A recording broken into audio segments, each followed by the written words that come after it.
Lovely viewers, welcome back to my channel. আজকের রেসিপিতে তৈরি করে দেখাবো ভাপা পিঠা। আর আজকের ভাপা পিঠাটা আমি ভাতের হাঁড়িতে করে দেখাবো বা চায়ের হাঁড়িতেও করতে পারেন। তো আজকে হচ্ছে নেট, কাপড় এগুলোর সব কিছুর ঝামেলা ছাড়াই শুধুমাত্র আমরা যে বাজার থেকে জালি ব্যাগ কিনে নিয়ে আসি বা নেট ব্যাগ কিনে নিয়ে আসি, স্ক্রিনে দেখতে পাচ্ছেন, এটা দিয়েই করে দেখাবো। আর হচ্ছে বাসায় যে ছোট ছোট পিরিচ থাকে তা দিয়েই করে দেখাবো খুব সহজে, আর অনেকগুলো টিপস থাকবে। তো চলুন আমরা শুরু করি। প্রথমেই আমাদের ভাপা পিঠার জন্য যেটা রেডি করে নিতে হবে সেটা হচ্ছে নারকেল। আমি এখানে ফ্রেশ করা নারকেল নিয়েছি, আর সাইডে একটুখানি জায়গা রেখেছি গুড় রাখার জন্য। তো আমি এখানে এই সাইজে যে পাটালি গুড়গুলো আছে সেগুলোকে কুচি করে নিব। আর যেহেতু আমার কাছে আরও অর্ধেকটা আছে, তাই মনে করলাম যে একটা ভাঙার দরকার কি, অর্ধেকটা দিয়েই আগে করে নিই। এই জন্য একটা ছুরি দিয়ে বা চাকু দিয়ে খুব ভালোভাবে একটু কুচি করে নিতে হবে। আপনারা এটা অন্য অন্য যে শিলগুলো আছে সেটা দিয়েও করে নিতে পারেন, বাট আমার কাছে মনে হয় এভাবে একটু কুচি করে নিলে স্লাইসগুলো ভালো হয়। তো এ পর্যায়ে আমি সেই নারকেলের পাশে এই গুড়টাকে উঠিয়ে নিচ্ছি। আমাদের গুড় আর নারকেল একদমই রেডি। এখন চলে যাব আমরা বাকি প্রসেসে। এখানে আমি আমার প্রয়োজন মতো ভেজা চালের গুঁড়ো নিয়ে নিয়েছি, আর এটাকে হচ্ছে আমি ফ্রিজে রেখেছিলাম। তো ফ্রিজের ঠান্ডাটা কেটে গিয়েছে। এখন এর মধ্যে পরিমাণ মতো লবণ দিয়ে দিচ্ছি। পরিমাণ মতোই আমি বলছি, কারণ কোনো কাপ বলছি না। হতে পারে আপনার বেশিও লাগতে পারে, কমও লাগতে পারে, এই জন্য শুধু প্রসেসটা খেয়াল করবেন।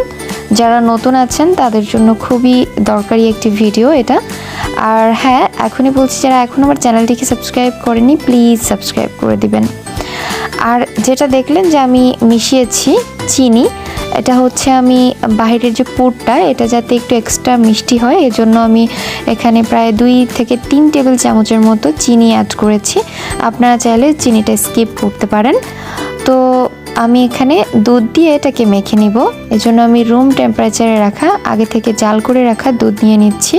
তো অল্প অল্প করে দিচ্ছি, আর এভাবে একটু কচলে কচলে মাখিয়ে নিচ্ছি।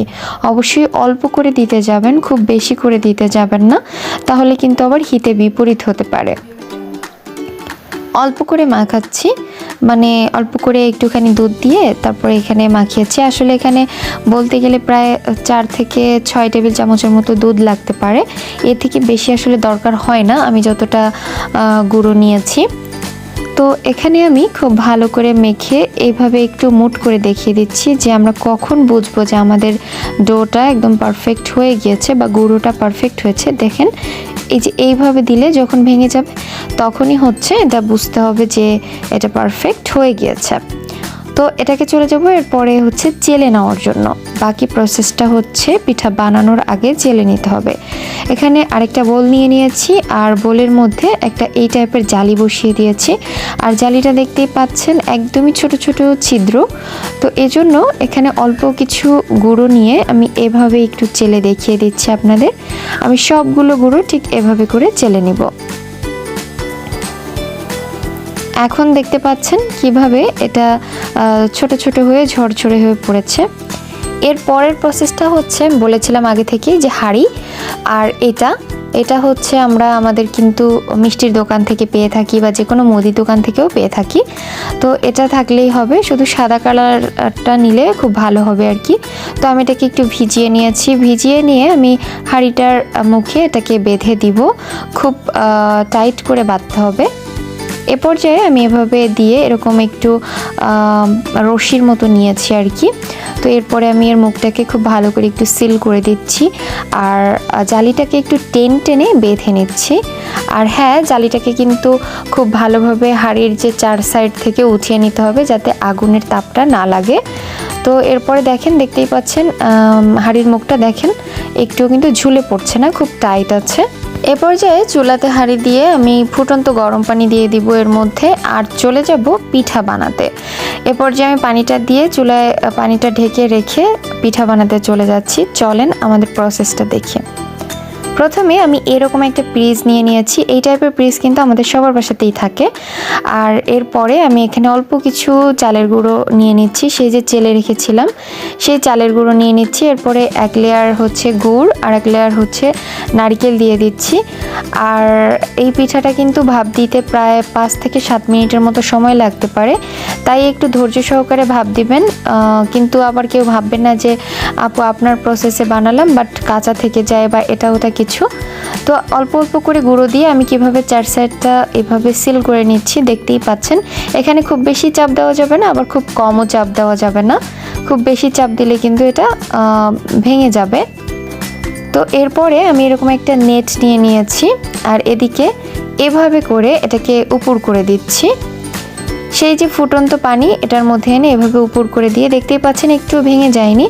এভাবে এই যে নেটটা এটা এভাবে করে আমি একটু ঢেকে দিচ্ছি। আবারও আরেকটা দেখিয়ে দিচ্ছি আমি। এটাকে আমি মিক্সড করে বানাচ্ছি। কিছুটা চালের গুঁড়োর সাথে আমি কিছু নারকেল আর গুড় অ্যাড করে নিচ্ছি। আর এই যে আমাদের বাসায় ছোট্ট বাটি থাকে সেটাতে এই কিউট বাটিটাতে আমি এটাকে সেট করে নিচ্ছি আর এক এক লেয়ার করে একটু নারকেল চিনি দিয়ে দিচ্ছি। এটাকে প্রায় সেট করতে বা সিদ্ধ করতে আমাদের বা স্টিম করতে প্রায় সময় লাগতে পারে 8 থেকে 10 মিনিটের মতো। পারফেক্ট ওয়েতে যখন বানাবেন তখন যদি এর থেকে কম করেন তাহলে কিন্তু এটা কাঁচা থেকে যাবে। তো আমি একটু খুব ভালো করে চাপ দিয়ে নিচ্ছি। আগেই বলেছি যে খুব বেশি চাপও দেওয়া যাবে না, কমও দেওয়া যাবে না। এটা আসলে হাতের ইশারাতে বুঝতে পারবেন, দু একটা বানালে পরে বুঝতে পারবেন। এ পর্যায়ে আমি ঢাকনাটা সরিয়ে আগের পিঠাটাকে একটু চুলা থেকে উঠিয়ে নিচ্ছি। একটা হাতার সাহায্যে খুব ভালো করে উঠিয়ে নিচ্ছি। দেখতেই পাচ্ছেন পিঠাটা কেমন হয়েছে। বাটিটা আমি একটু ট্যাপ করে নিচ্ছি আর খুব ভালো করে কিন্তু পিঠাটা আমি দিতে পেরেছি দেখছেন। আর আমি এখানে আবারও জালিটাকে এভাবে দিয়ে দিচ্ছি। আর এদিকে আমি এই প্লেটে একটু দেখিয়ে দিচ্ছি। এবার আসলে বানানো হয়েছে, এখন একটু সার্ভ করে দেখিয়ে দিচ্ছি পিঠার ভিতরে কেমন হয়েছে, এটাও দেখানোর পালা এখন। পিঠার ভিতরটা আসলে খুবই গরম ছিল, আমি ধরতে পারছিলাম না। আমি দেখতেই পাচ্ছেন কিভাবে নরম তুলতুলে ভেঙে যাচ্ছে আর খেতে আলহামদুলিল্লাহ অনেক মজার ছিল আর অনেক মিষ্টিও হয়েছিল।